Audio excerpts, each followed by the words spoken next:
Bersiaplah teman-teman karena kita akan memulai perjalanan yang luar biasa.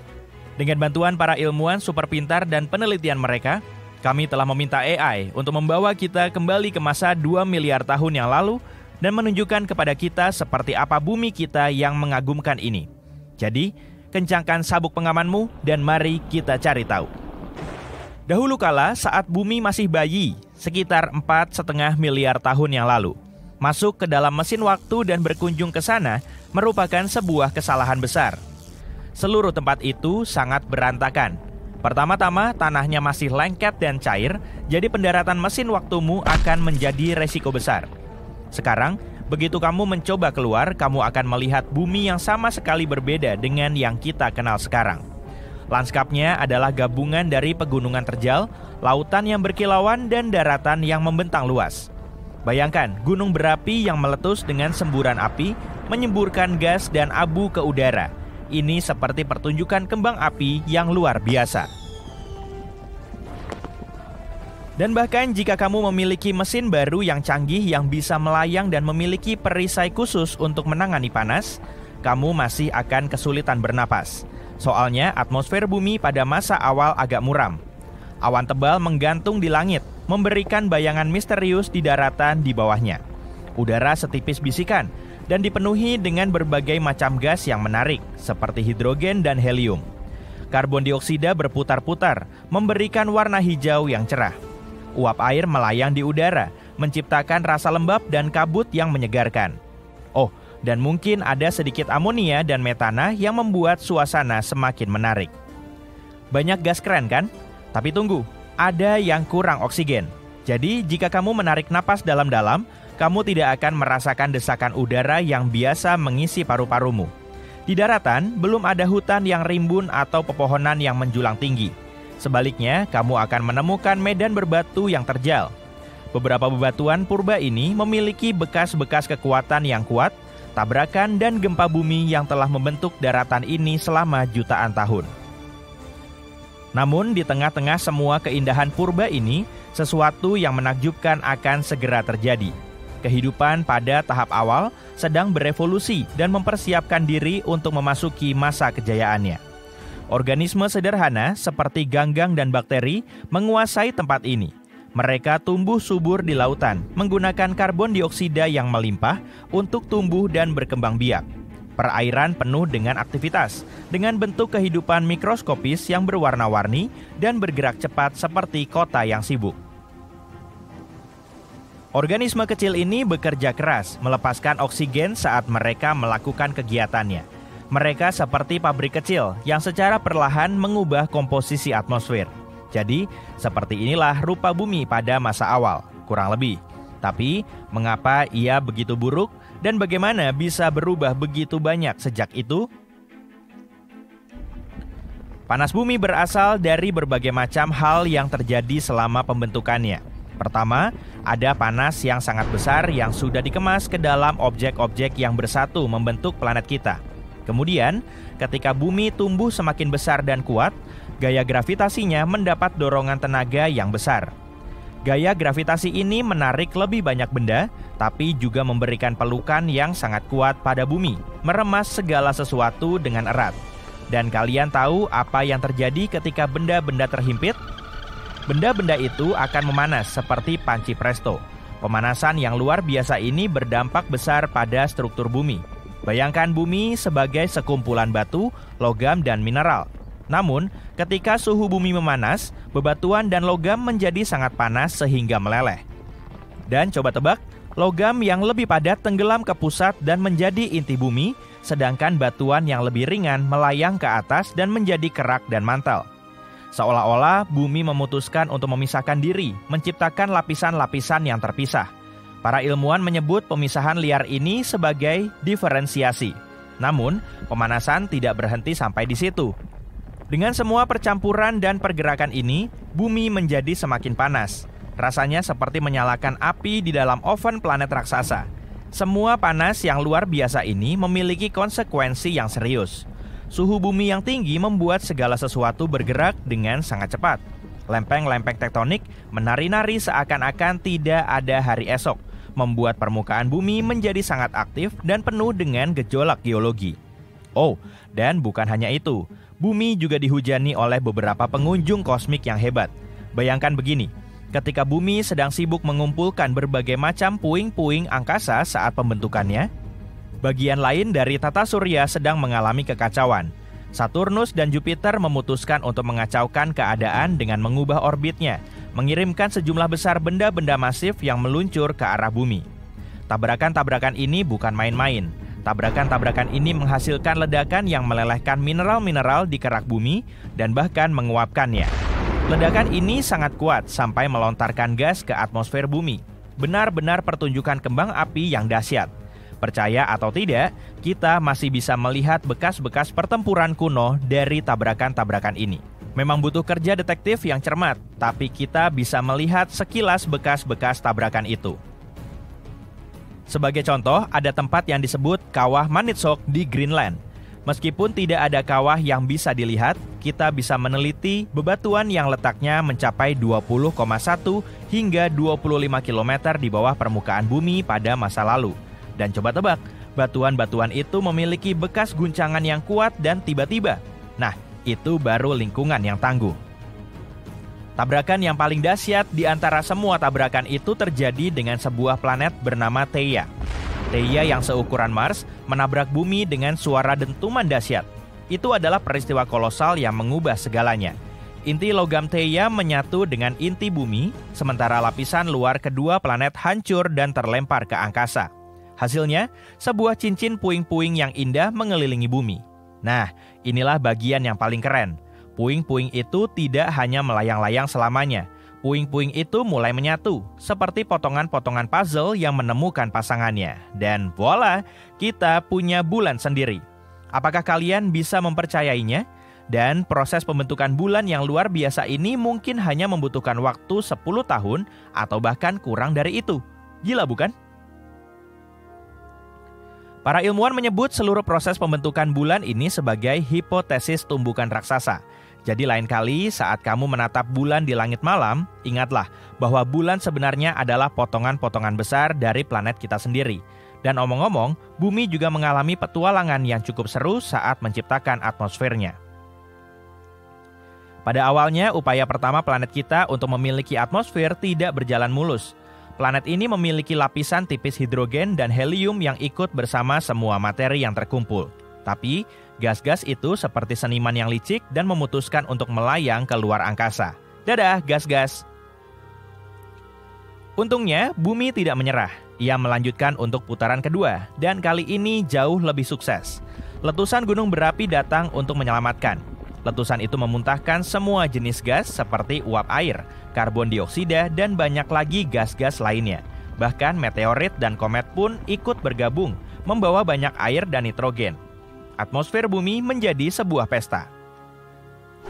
Tapi inilah lucunya, tidak ada oksigen yang bisa ditemukan selama percobaan kedua ini. Tidak ada satu tarikan napas pun. Oksigen yang dihasilkan oleh sinar matahari yang memecah molekul air ditelan oleh reaksi kimia yang lebih cepat daripada saat kamu mengucapkan oksibomber. Baru setelah percobaan ketiga bumi, kehidupan, segalanya mulai berubah. Organisme fotosintesis menjadi pusat perhatian dan menggunakan semua karbon dioksida di udara untuk membuat makanan mereka. Dan coba tebak, mereka melepaskan oksigen sebagai pendamping. Akhirnya, organisme mulai mengeluarkan begitu banyak oksigen sehingga membuat reaksi-reaksi yang ada menjadi kewalahan dan oksigen pun mulai memenuhi atmosfer.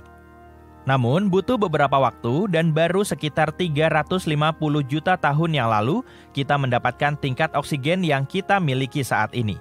Sekitar 21% dari udara yang kita hirup. Jadi, dari gunung berapi yang ganas hingga samudera yang misterius, perjalanan sekilas ke masa lalu ini mengungkap bumi yang sangat berbeda dari yang kita kenal sekarang. Sungguh menarik untuk menjelajahi lanskap purba dan membayangkan tahap awal pembentukan kehidupan. Berkat AI, kita bisa melihat sekilas sejarah bumi yang luar biasa dan menghargai keajaiban planet kita yang terus berubah. Jadi, nantikan perjalanan yang lebih menarik. Udara tiba-tiba jadi dingin. Suhu sekitar langsung ngedrop ke bawah 0 derajat Celcius. tubuh seketika menggigil meski salju nggak terlihat turun. Embun beku muncul di tanah, rumput, dan pepohonan. Es segera mencair, memenuhi cekungan dan membentuk perairan. Orang-orang yang masih kedinginan mulai mendongakkan kepala ke angkasa. Mereka mau mastiin kalau ukuran matahari memang 2 kali lebih kecil dari biasanya. Sang surya jadi kelihatan mirip bintik kecil di kejauhan yang nggak bisa menghangatkan bumi. Parahnya lagi, batuan besar dari langit terus melesat ke orang-orang yang ketakutan ini. Tabrakan dengan benda langit sebesar itu pasti akan merusak bumi. Oke, sekarang kita balik ke kenyataan ya. Bumi menempati posisi yang pas di tata surya kita. Jaraknya nggak terlalu dekat maupun terlalu jauh dari matahari, sehingga suhunya bisa ditoleransi dan nyaman bagi kita.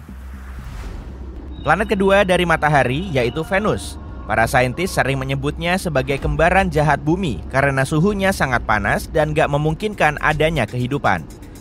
Di atmosfernya terdapat awan tebal yang menghasilkan hujan asam, dan gas rumah kaca membuat suhu di permukaan Venus semakin ngebul. Tapi meskipun Venus sedikit lebih ramah dari itu, kita tetap nggak akan bisa tinggal di situ karena jaraknya terlalu dekat dengan matahari. Kalaupun ada air yang berbentuk cair, pasti akan langsung menguap dan menutup kemungkinan adanya kehidupan. Sedangkan Mars yang posisinya setelah bumi agak terlalu jauh dari matahari, sehingga lebih dingin dan terpencil. Suhu di permukaannya nggak cukup hangat untuk membuat airnya tetap cair dalam waktu lama. Apalagi si planet merah nggak punya atmosfer. Padahal elemen inilah yang bikin udara di bumi bisa dihirup. Jadi, kalau jarak bumi ke matahari mengalami perubahan, suhunya juga akan berubah. Tapi selisih ratusan kilometer masih belum kerasa bedanya sih. Lagi pula, jarak perputaran bumi ke matahari nggak selalu sama, kadang lebih dekat dan kadang lebih jauh. Agar efeknya bisa kerasa, jaraknya harus berubah jutaan kilometer. Kayak kejadian di awal video tadi, matahari akan kelihatan jauh lebih kecil dan jaraknya makin jauh. Suhunya mungkin nggak akan langsung turun karena masih ada cadangan panas. Tapi saat cuacanya makin dingin, laut akan diselimuti es dan permukaannya terus menyusut. Es akan memantulkan banyak panas matahari ke atmosfer dan luar angkasa, yang bikin bumi kita kurang hangat. Saat es bertambah banyak, uap air di udara jadi berkurang. Padahal uap air ini bisa menangkap panas dan membentuk awan. Akibatnya, hujan makin jarang mengguyur. Dengan udara dingin dan minimnya hujan, tumbuhan jadi gampang mati. Area beres dan tanah tandus terus meluas, menyisakan sedikit pinggiran sungai untuk sementara waktu. Setelah beberapa saat, sungai nggak akan mengalir karena membeku atau mengering. Danau dan laut juga ikut beku. Kehidupan di sekitarnya akan musnah. Setelah tumbuhan mati, makhluk hidup lain terkena imbasnya. Bumi kita akan berubah jadi gurun beku. Kamu masih ingat sama batu raksasa yang disebutin di awal video tadi kan? Itu adalah asteroid dari luar angkasa yang muncul karena pergeseran orbit bumi. Sebagai planet terbesar di tata surya, Jupiter bisa melindungi kita dari batuan luar angkasa. Masanya sangat besar, jadi kebanyakan asteroid dari luar angkasa bisa terperangkap oleh gravitasi Jupiter, lalu jatuh ke permukaannya. Di Jupiter nggak ada kehidupan, permukaannya berwujud gas, jadi semua asteroid yang masuk ke situ akan hilang tanpa bekas. Tapi, sebagian asteroid tetap bisa lolos dari Jupiter. Nah, kalau ini gilirannya Mars. Si planet merah akan menahan sabuk asteroid di antara Mars dan Jupiter. Massa kedua planet ini menghasilkan medan gravitasi yang mencegah asteroid terbang ke sembarang arah dan menabrak sembarang objek. Kalau nggak ada Mars di antara bumi dan sabuk asteroid, kita akan lebih sering dihujani meteor daripada hujan biasa. Semisal posisi bumi berada di Mars, maka planet kita akan menjauh ratusan juta kilometer dari matahari. Massa bumi kurang lebih sama dengan Mars, jadi sabuk asteroid gak akan bergeser. Tapi suhu di dalamnya akan ngedrop dan memicu kepunahan. Kalau bumi kita bergeser tapi Marsnya tetap di tempat, bisa dipastikan akan terjadi bencana. Kedua planet gak akan bisa mengorbit matahari pada kecepatan yang sama karena masanya gak sama. Bumi dan Mars juga akan bertabrakan. Kalau dilihat-lihat dari kecepatannya, kedua planet ini akan hancur dan mungkin akan menghasilkan sabuk asteroid baru di tata surya kita. Kalau bumi mendekati matahari, kita nggak akan bisa apa-apa lagi. Selain besar, matahari juga panas dan nggak bersahabat. Panasnya akan melelehkan gletser di bumi dan menaikkan permukaan air laut secara drastis.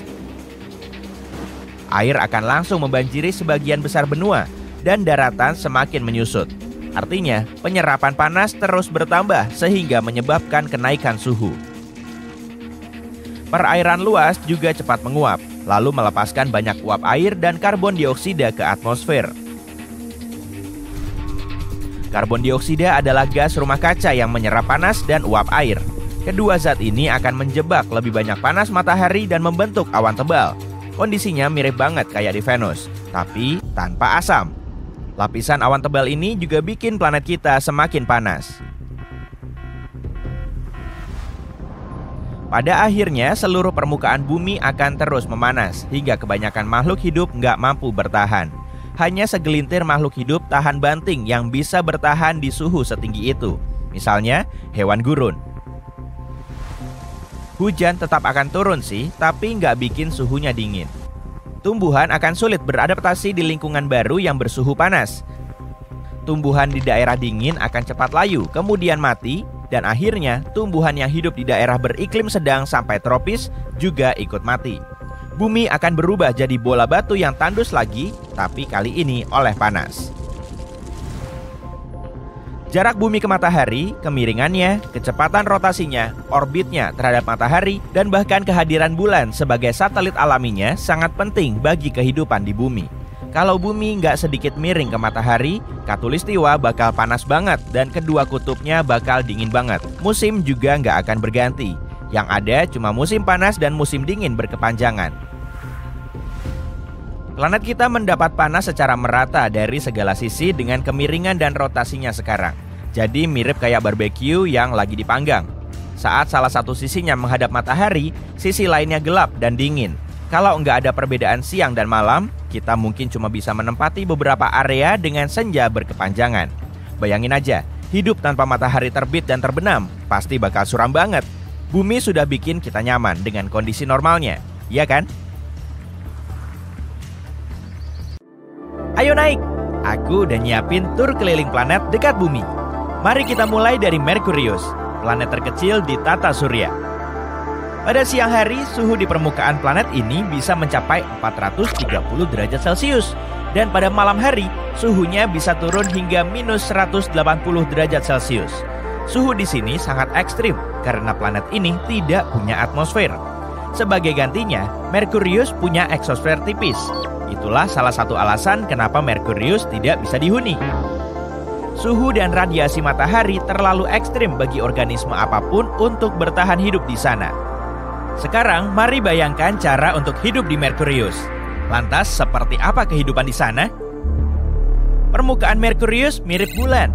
Seiring waktu, meteorit meninggalkan banyak bekas di sana. Tak seperti permukaan bulan, Merkurius berwarna coklat keabu-abuan.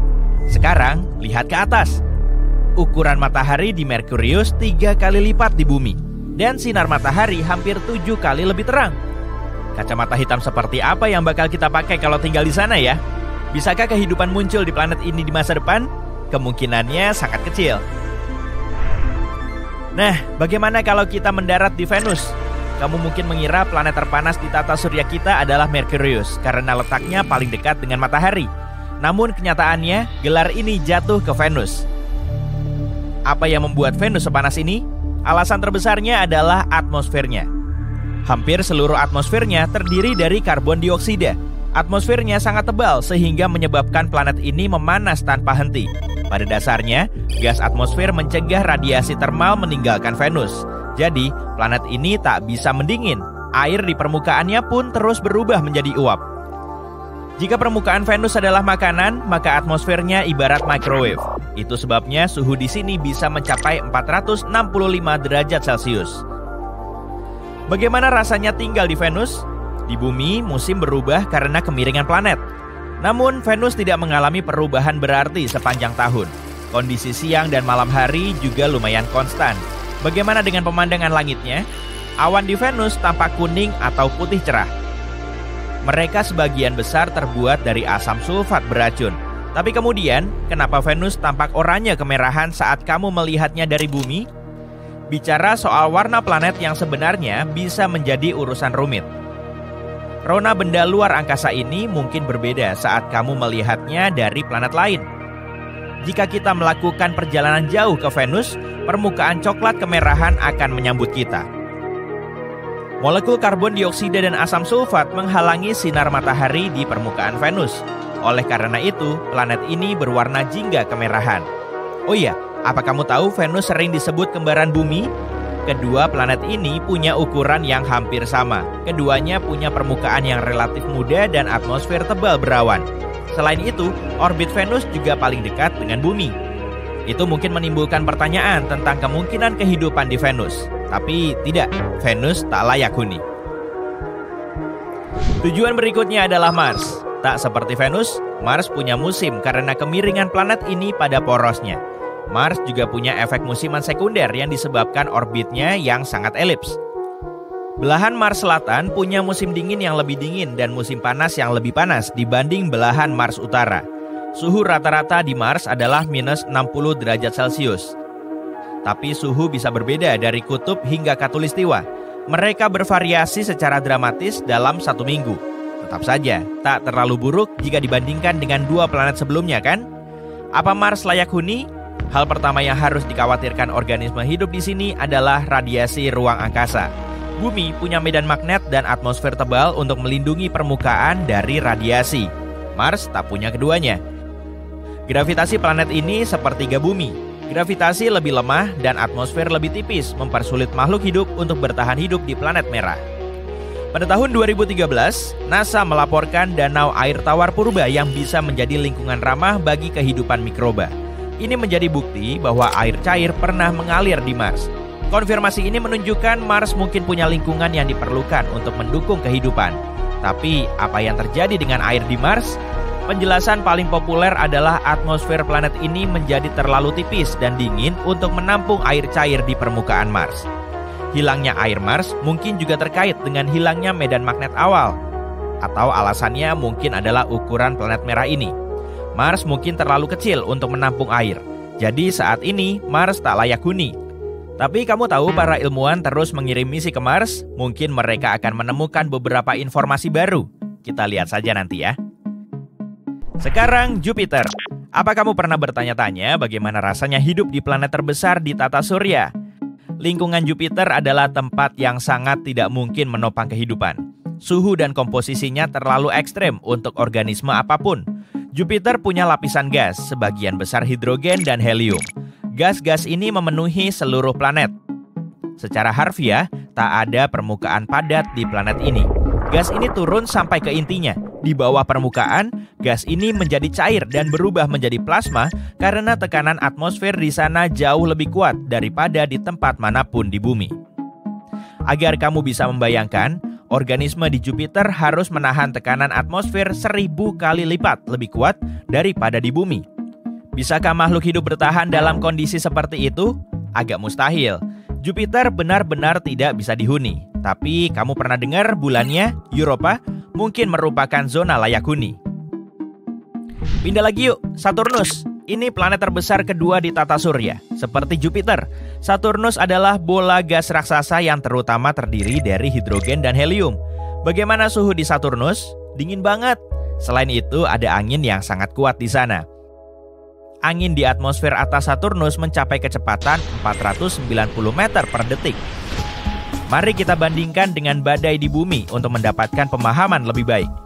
Badai terkuat yang pernah tercatat di bumi bergerak dengan kecepatan 107 meter per detik. Jadi jawaban atas pertanyaan apakah ada kehidupan di Saturnus? Tampaknya lumayan jelas, di sana tidak ada kehidupan. Perhentian berikutnya adalah Uranus, salah satu raksasa es terbesar. Atmosfer Uranus didominasi oleh es, tapi itu bukan satu-satunya alasan planet ini berwarna biru. Terdapat metana di atmosfernya. Metana menyerap cahaya merah dan memantulkan warna biru. Hal yang sama berlaku untuk Neptunus. Uranus adalah planet terdingin di tata surya. Suhu di sana bisa serendah minus 224 derajat Celcius.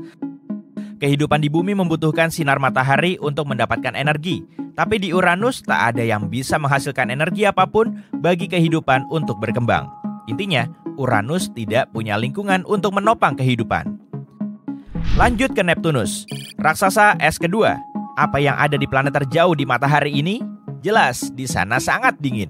Tak ada sumber energi yang bisa dimanfaatkan oleh kehidupan bakteri. Begitu juga dengan sumber air cair. Para ilmuwan meyakini kehidupan di Neptunus tak mungkin ada karena kondisinya sangat tidak bersahabat. Jadi, apa yang membuat planet kita layak huni? Bukan cuma untuk manusia, tapi juga organisme hidup apapun, bahkan mikroba. Kondisi tertentu diperlukan untuk hidup. Semua makhluk hidup butuh makanan, air, dan suhu yang tepat untuk berkembang. Atmosfer adalah elemen vital. Manusia, misalnya, membutuhkan oksigen untuk bernapas dan hanya bisa bertahan hidup di suhu. Bulan Juli, saat jarak kita sekitar 151 juta kilometer dari matahari, suhu di bumi lebih hangat 2 derajat Celcius dibanding pada bulan Januari, saat jarak kita 4,8 juta kilometer lebih dekat.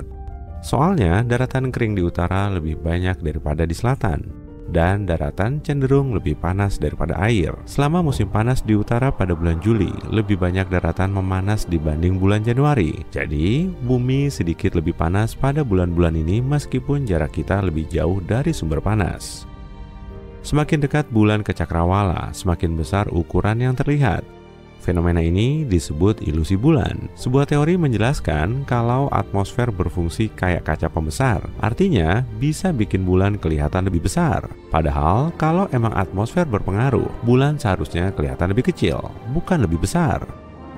Sebagian besar ahli yakin sebenarnya otak kita lah yang menciptakan ilusi itu.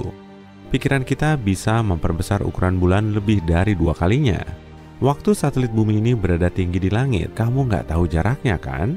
Tapi waktu ada di dekat cakrawala, kamu bisa ngelihat benda-benda yang mengelilingi bulan dengan detail. Makanya, bulan kelihatan lebih besar. Tapi itu cuma salah satu dari banyak teori yang menjelaskan fenomena itu. Ngomong-ngomong, kamu bisa ngakalin ilusi ini kalau kamu jongkok dan ngelihat bulan terbalik lewat kaki. 1 hari di Venus lebih lama dari setahun. Planet ini butuh 243 hari bumi buat berotasi dan cuma 225 hari bumi buat mengelilingi matahari. Sekitar 5 juta tahun lalu, lubang hitam supermasif di pusat galaksi kita mengeluarkan bintang. Sekarang, bintang itu menjelajahi Bima Sakti 10 kali lebih cepat daripada bintang yang ada. Cincin Saturnus tipis banget kalau dibandingkan ukurannya. Kalau kamu punya magnet planet ini yang ukurannya 900 cm, berarti cincinnya 10.000 kali lebih tipis daripada pisau cukur.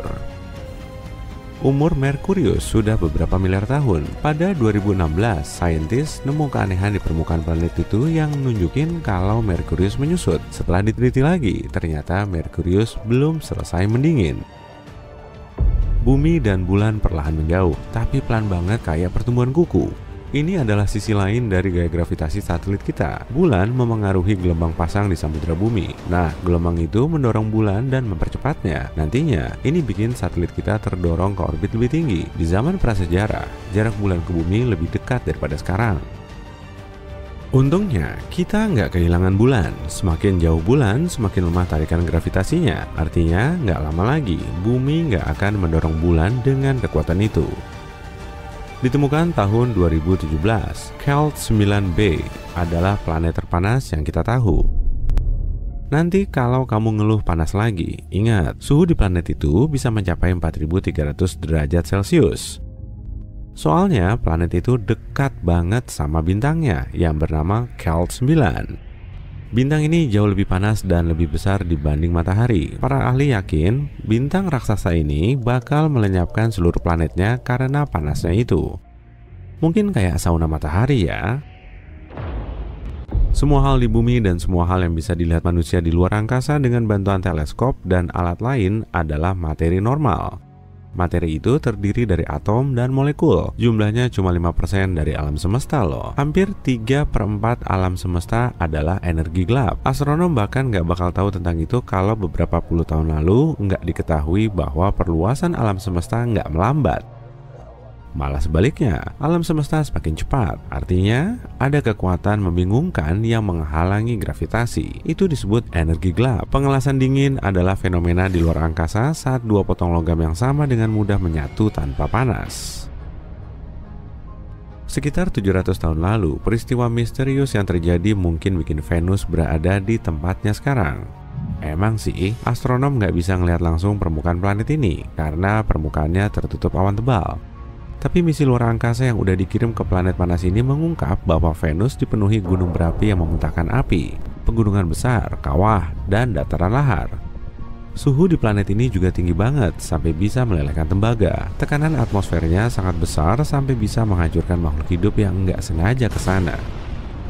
Belum cukup, atmosfer planet ini dipenuhi awan asam sulfat yang berbahaya. Baunya aja lebih parah daripada telur busuk loh. Karbon dioksida yang merupakan komponen utama atmosfer Venus ditambah asam sulfat menghasilkan efek rumah kaca yang sangat kuat. Akibatnya, atmosfer bawah dan permukaan planet ini termasuk tempat terpanas di seluruh tata surya.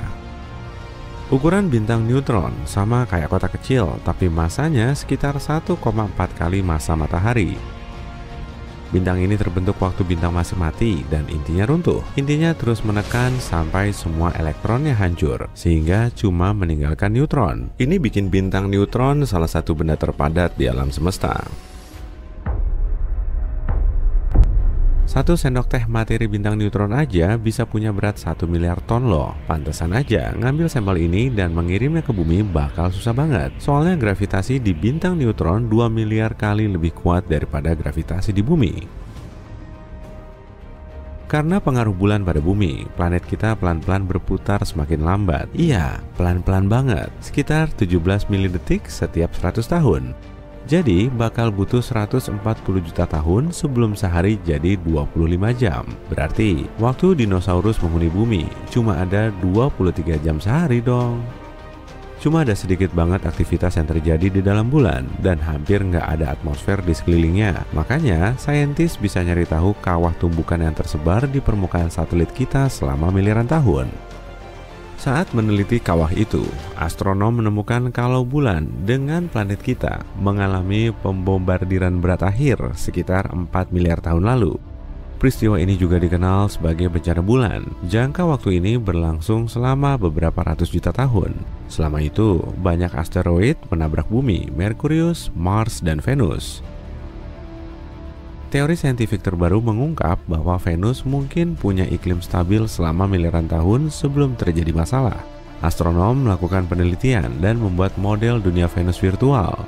Model ini menggambarkan sebagian besar sejarahnya. Planet panas ini dulunya punya lautan dengan air dalam bentuk cair, suhu yang cukup, dan lempeng tektonik yang stabil. Bahkan, Venus mirip bumi di awal kehidupannya. Saintis memperkirakan periode perkembangan mirip bumi ini berlangsung lebih dari 3 miliar tahun. Saturnus adalah planet yang kecepatan anginnya lebih dari 1770 km per jam di khatulistiwanya. Saturnus juga punya cincin yang paling menonjol. Atmosfer Saturnus nggak begitu beda dari permukaannya, tapi semakin dalam, semakin tinggi tekanannya, dan hidrogennya jadi cair. Semakin jauh ke tengah planet, gas cair ini berubah menjadi hidrogen metalik, kayak Jupiter. Saturnus mungkin punya inti berbatu, dengan hidrogen dan helium yang mengelilinginya. Di sisi lain, meskipun planet ini terdiri dari bahan berbatu, intinya mungkin cair. Manusia udah menjelajahi luar angkasa selama 60 tahun dan upaya itu jelas terbayar. Semua planet di tata surya udah kita jelajahi sekarang, bahkan planet katai kayak Pluto dan Ceres. Sebagian besar eksplorasi dilakukan oleh program Voyager NASA yang dimulai tahun 1977. Voyager 1 dan 2 mengumpulkan informasi terkait planet, satelitnya, sistem cincin unik, dan medan magnetnya. Wahana antariksa kembar ini terus mengirim data ke bumi, dan saat ini Voyager 1 berada di medium antar bintang. Langit mungkin kelihatan tenang waktu dilihat dari bumi, tapi Bima Sakti bakal ngalamin tabrakan besar dengan galaksi Andromeda 4 miliar tahun dari sekarang. Pasang alarm ya, kedua galaksi ini bakal bertemu dan keduanya nggak akan bertahan. Bintang akan berhamburan dan rasi akan terpisah. Akhirnya, dua raksasa ini akan menyatu dan membentuk galaksi elips. Tapi menurut National Geographic, matahari dan bumi akan bertahan. Semua makhluk di bumi bakal ngelihat pemandangan indah saat kedua galaksi ini menyatu.